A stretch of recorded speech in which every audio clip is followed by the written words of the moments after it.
Zapomniał pan? Jedź. Oj, przepraszam.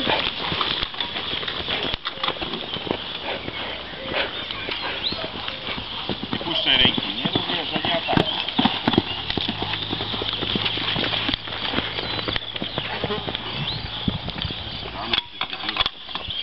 Po gimnastyce jeszcze raz tą stacjonatę skoczysz. Jeszcze raz stacjonarze po gimnastyce. Trzymaj, bo za szybko. Cofnij się, ramionami, cofnij, bo się zabrał.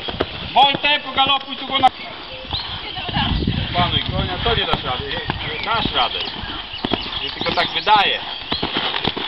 To się nie da rady, ale jak trzeba, to się da. Zakręt, jedziemy. Nie czekamy.